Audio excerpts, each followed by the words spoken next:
Olá amigos, bom dia. Este vídeo vai ter como objetivo demonstrar aqui graficamente e também com o apoio destes modelos que vamos usar, como é que se faz uma rotação e quais são os elementos fundamentais, como é que se conduz nos casos mais simples.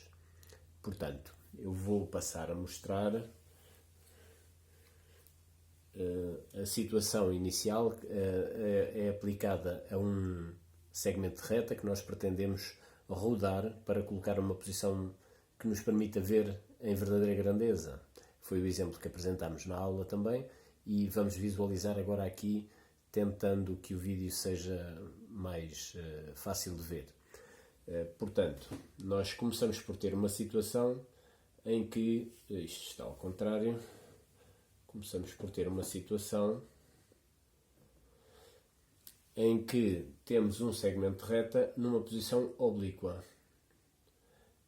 É um segmento de reta, um ponto A e um ponto B, e nós agora vamos ver como é que, utilizando aqui este eixo vertical, que foi o que foi utilizado e que é um dos eixos que pode ser utilizado nas rotações, portanto os eixos têm que ter como capacidade de mostrarem em verdadeira grandeza os arcos de rotação.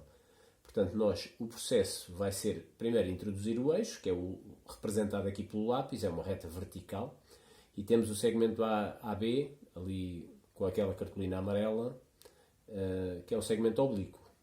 E ao rodar, o que nós fazemos é fazer o objeto mover-se em torno do eixo, rodando até uma posição que permita vê-lo em verdadeira grandeza. Portanto, nós já temos ali representado nas projeções e agora vemos aqui no espaço. Portanto, o objeto parte, o segmento de reta, parte de uma posição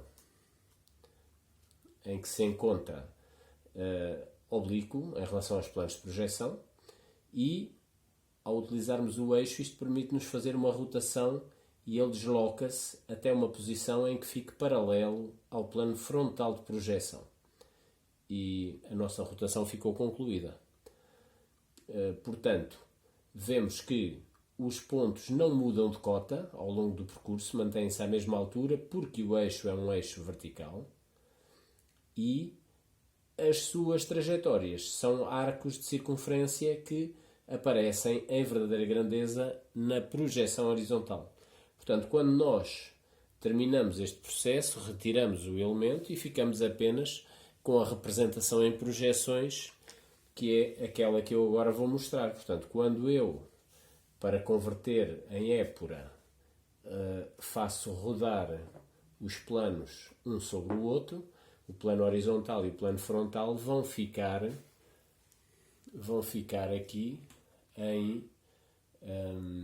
no prolongamento um do outro, com o eixo X ali a dividir, e portanto temos então assim o nosso desenho concluído, que aparece aqui, o ponto A e o ponto B, ao serem movidos por uma rotação, e o processo está aqui todo ele representado. Vamos ver agora como é que o representamos apenas em épura, criando uma situação semelhante a esta.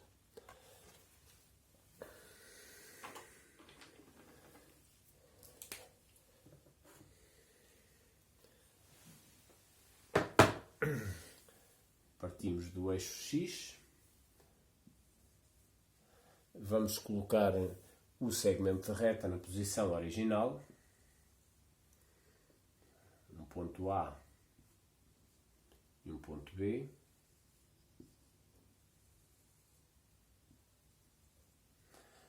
com as respectivas projeções frontais.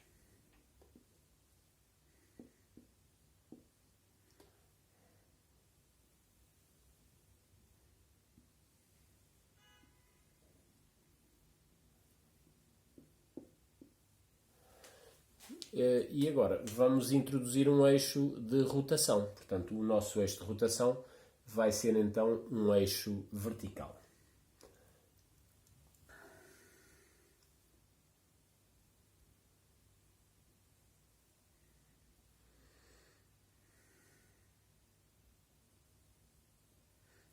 portanto, uma reta vertical. Vamos chamar-lhe a reta E, por nos sugerir a palavra eixo, em que temos aqui E1, entre parênteses, por ser uma reta vertical, que é o índice 1.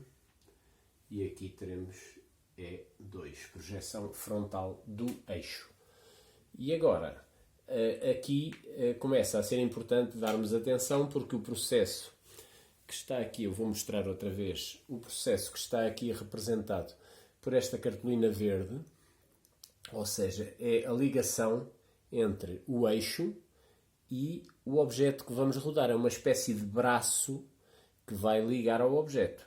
Isto poderá não ser necessário se o eixo, por exemplo, contém um dos pontos do objeto, um dos pontos do segmento, neste caso. Eu poderia utilizar um dos pontos do segmento e fazer passar por esse ponto o meu eixo.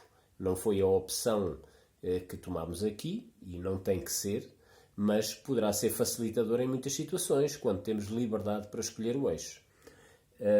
Neste caso, foi introduzido aqui um braço de rotação, que é, na prática, uma ligação entre o eixo e o objeto rodado, com a característica de que normalmente utilizamos um braço de ligação perpendicular ao eixo e perpendicular ao objeto também. Portanto, vamos ver que na prática isto é simples de fazer.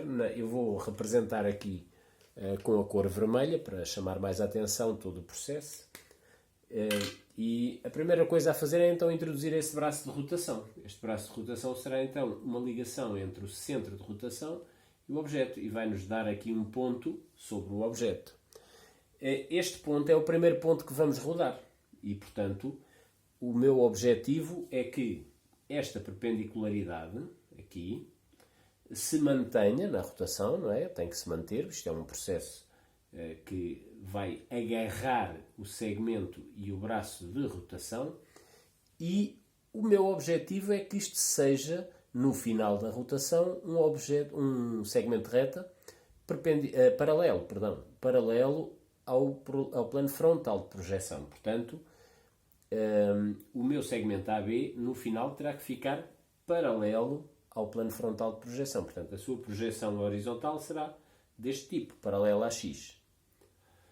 Então eu vou pegar no compasso, faço centro do compasso ali em E1, abro o compasso até ao ponto de ligação com o braço de rotação e vou rodar até que o braço de rotação fique numa posição perpendicular ao eixo X. Reparem que, ao ser aqui perpendicular, quando eu vou fazer o segmento de reta aqui paralelo ao eixo X, ele vai ficar ali nesta posição. E, portanto, mantém-se esta perpendicularidade que estava aqui no original, não é?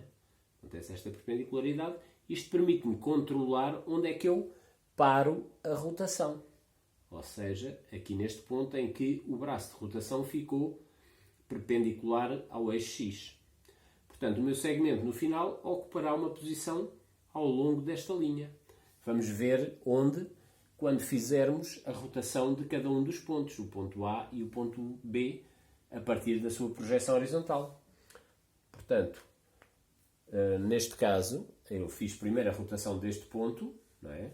Que é um ponto auxiliar neste processo, e agora então vou fazer a rotação de cada um dos pontos, que são extremos do segmento, o ponto A e o ponto B. Portanto, vou abrir o compasso daqui até A1, ao abrir o compasso daqui até A1, e agora vou rodar em torno do eixo. E, portanto, já vi que esta amplitude que o A tem que percorrer daqui até aqui forma aqui uma determinada amplitude, não é? Determinada amplitude. Esta amplitude aqui será então a amplitude, ou seja, o ângulo que eu tenho nesta rotação.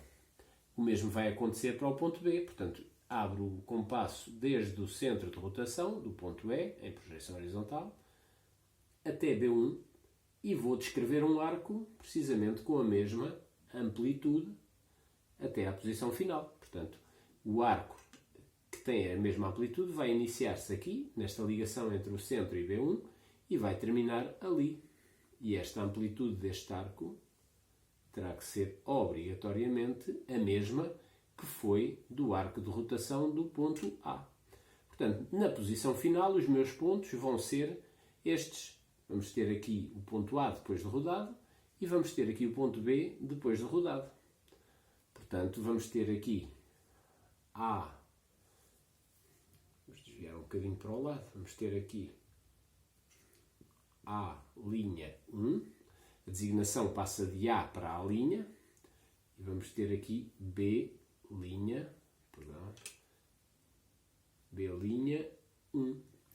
E agora vamos ter que encontrar as projeções frontais. Dissemos há pouco que, por causa do eixo ser vertical, os pontos não mudam a sua cota ao longo da rotação. Portanto, ao rodar todo este processo, não é? Ao rodar o objeto, os pontos mantêm a mesma cota durante todo este processo.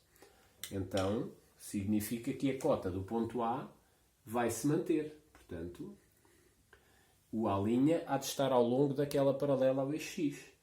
Ora, a linha de referência partirá de A'1 até encontrar esta respectiva cota que o ponto A vai manter. Portanto, eu aqui terei A'2. E o mesmo processo será válido para o ponto B.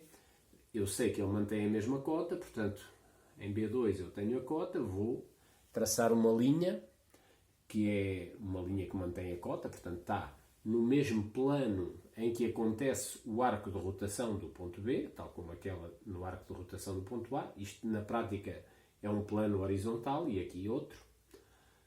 E agora B'1 estará ali, a linha de referência vai me indicar um ponto então aqui nesta posição que será B'2. Unindo os dois, eu obtenho então o meu segmento AB depois de rodado e que neste caso estará em verdadeira grandeza. Portanto, desde A'1 à linha 1 a B'1, tenho a projeção horizontal do segmento depois de rodado, desde A'2 a B'2, tenho o meu segmento de reta depois de rodado em projeção frontal. Esta projeção vai então mostrar-me a verdadeira grandeza do comprimento deste segmento de reta. E pronto, o processo está terminado. Reparem que todo este processo é equivalente para o caso de eu ter uma situação de usar um eixo de topo, porque de facto eu posso, tal como utilizei aqui um eixo vertical, não é? E vimos que o objeto rodava assim, segundo o eixo vertical, até à posição de ficar paralela ao plano frontal de projeção. Eu poderia ter uma situação em que parto de um plano, de um segmento de reta que pode ser oblíquo, na mesma, tal e qual. Vou utilizar um eixo de topo. Não sei como é que será mais visível aqui. Talvez assim. Ao usar um eixo de topo, os arcos de rotação vão acontecer em verdadeira grandeza na projeção frontal. E quando termina a rotação, posso ter o meu segmento de reta na posição horizontal, ou seja, de nível, ou seja, a aparecer em verdadeira grandeza na sua projeção horizontal. Portanto, a situação é toda ela equivalente à utilização do eixo vertical, simplesmente trocando as projeções e a maneira como se comportam. Pronto, a partir daqui teremos que aplicar isto nos nossos exercícios e tentar habituarmos-nos a este processo para que em problemas mais complexos ele esteja mais ou menos automatizado. Até à próxima. Obrigado.